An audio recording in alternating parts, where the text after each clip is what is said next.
And how were they shortlisted?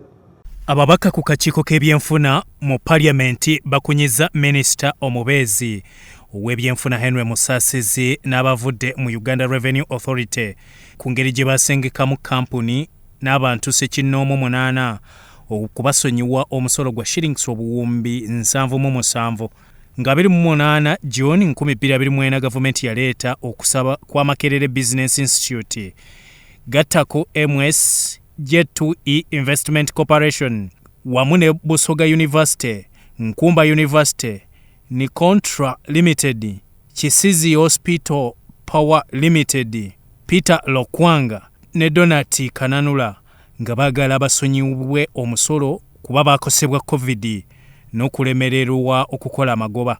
Information required on J2E Investment Limited is Memorandum of Association. This information was not availed to us, to URA.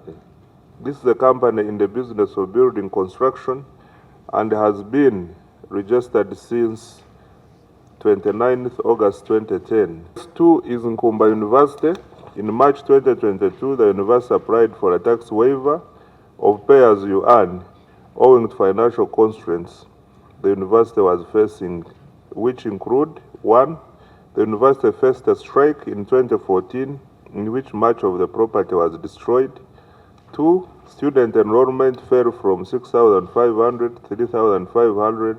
To me, in this wisdom, is presented to us a company or companies that are non-existent. Chair, how can we process a waiver from a company that is not known without audited accounts? How do we certain reputation and credibility? I think this alone makes us put this file aside. This is a general observation. I perused through this file. It seemed the minister chose to waive 100% of whatever request was put before then. And I want to know why they chose to go that direction. Omubaka wa Kira Municipality Ibrahim Semujunganda akunyiza Minisita ku biwandiiko ebikwata ku bwannannyini bwa MS J2E Investment Corporation nabagoberera ki kuba eri mu byakuzimba ng'ebanja UPDF obuwumbi bw'ensimbi za kuno 2.718 nga babaka bagamba UPDF egisasule kuzimba bintu by'amagye. Tubabuuza nannyini wayo yani tebamwogera, yatandika ddi teboogera. Kakati ati bagirese mu Parliament bane mugisonyiwa omusolo ffe twalwawo gisasula sente zayo ze yazimbire kaweeweeta. Minisita Musasizi akkiriza nti talina bikwata ku kampuni eno. Ku Nkumba University ababaka tebakkiriziganyizza na kusaba kwabwe nga abakozi babajjako emisolo ate baagala basonyiwibwa emisolo. Munnayuganda Donati Kananula ali mu by'ettaka n'ebizimbe bamubanja omusolo gwa buwumbi 3.77 nga bizinesi ze zakosebwa bwe yalwala. Bewunyizza eyawandiisa kampuni ye nga lumu January 1996 olunaku olw'okuwummula olumanyiddwa. Thank you. No, actually, Minister, take note of this. This was registered on 1st January 1996, which is a public holiday, and we're asking which office was open on that day.